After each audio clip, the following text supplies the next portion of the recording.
Hello అండి, అందరు ఎలా ఉన్నారు? మేమైతే చాలా బాగున్నామండి. మీరు కూడా బాగుండాలని కోరుకుంటున్నాము. ఇక్కడ నేను ఈరోజు ఆనియన్స్ ఎక్కువగా వేసి ఆనియన్స్ చికెన్ కర్రీ చేశానండి. చాలా బాగా కుదిరింది. నేను ఫస్ట్ టైం ట్రై చేశాను ఇట్లా ఆనియన్స్ ఎక్కువగా వేసి. టేస్ట్ మొత్తం అదిరిపోయింది.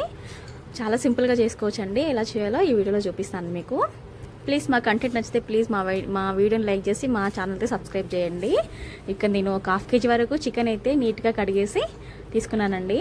తర్వాత ఒక చిన్న పాత్రలో చికెన్ మొత్తం వేసుకొని ఒక హాఫ్ టీ స్పూన్ వరకు పసుపు, ఒక 2 స్పూన్ల వరకు కారం అయితే వేసుకున్నాను. తర్వాత ఒక స్పూన్ వరకు సాల్ట్ అయితే వేసుకున్నాను. తర్వాత కొద్దిగా ఒక స్పూన్ వరకు ధనియాల పౌడర్ వేసి, తర్వాత ఒక స్పూన్ వరకు అల్లం వెల్లుల్లి పేస్ట్ కూడా వేసుకోవాలి. తర్వాత నేను ఒక 10 రూపీస్ది పెరుగు ప్యాకెట్ అయితే తీసుకున్నాను. 10 రూపీస్ పెరుగు ప్యాకెట్ మొత్తం వేసేసానండి.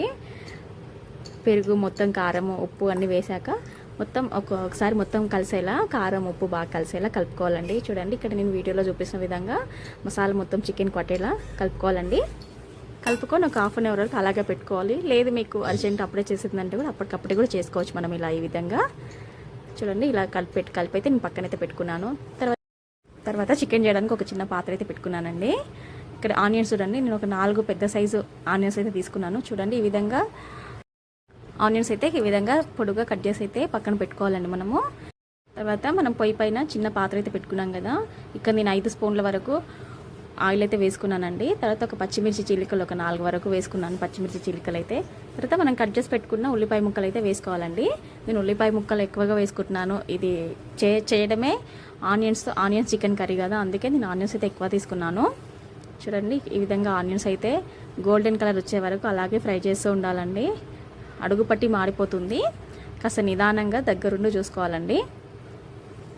తర్వాత ఒక 2-3 రెమ్మల వరకు కరివేపాకు అయితే వేసుకొని కలుపుకుంటున్నానండి బాగా. ఇక్కడ నేను పసుపు ఉప్పు కారం ఇలాంటివి వేయొద్దండి. మనం ఆల్రెడీ చికెన్లో మనము కలిపి పెట్టుకున్నాం కదా, అందుకే ఏం వేయొద్దు. చూడండి, ఇలా ఈ విధంగా ఎర్రగా అయితే అయిపోయాయి.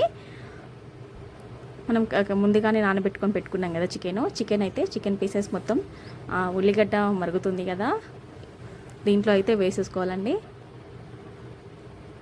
చికెన్ మొత్తం వేసాక ఒకసారి బాగా కలుపుకోవాలండి. చూడండి, ఈ విధంగా వీడియోలో చూపిస్తున్న విధంగా కలుపుతూ ఉండాలండి. అలాగే అడుగు పట్టేస్తుంది. అలాగే ఒక 10 నిమిషాల వరకు అలాగే కలుపుతూ ఉండాలండి. మనం పెరుగు వేసాం కదా, ఎక్కువగా వాటర్ అనేది ఏం పట్టవండి. ఒక 2 టీ గ్లాసుల వరకు వాటర్ అయితే వేసుకొని ఉడకబెట్టుకోవాలి. చికెన్ అనేది బాగా ఉడకబెట్టుకోవాలి. చూడండి, ఒక హాఫ్ అన్ అవర్ తర్వాత చికెన్ అయితే ఉడికిపోయింది. చివరిలో కొత్తిమీర కడిగేసి కొత్తిమీర వేసుకుంటున్నాను.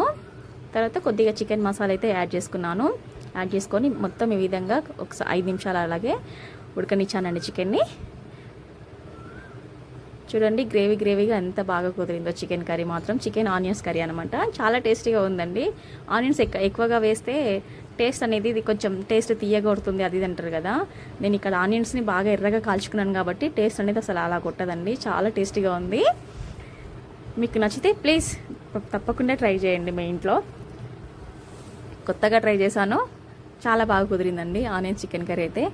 రైస్లోకి చపాతీలోకి రొట్టెలకి చాలా టేస్టీగా ఉంటుందండి. చాలా సింపుల్ అండి చేయడం కూడా. థ్యాంక్ యూ ఫర్ వాచింగ్ అండి. Thank you all. Please video నచ్చితే వీడియోని లైక్ చేసి మా ఛానల్ సబ్స్క్రైబ్ అయితే చేయండి. వీడియో చూస్తున్నారు కానీ ఒక్కరు మాత్రం సబ్స్క్రైబ్ చేయరు, అదే మ్యాజిక్. థ్యాంక్ యూ అండి.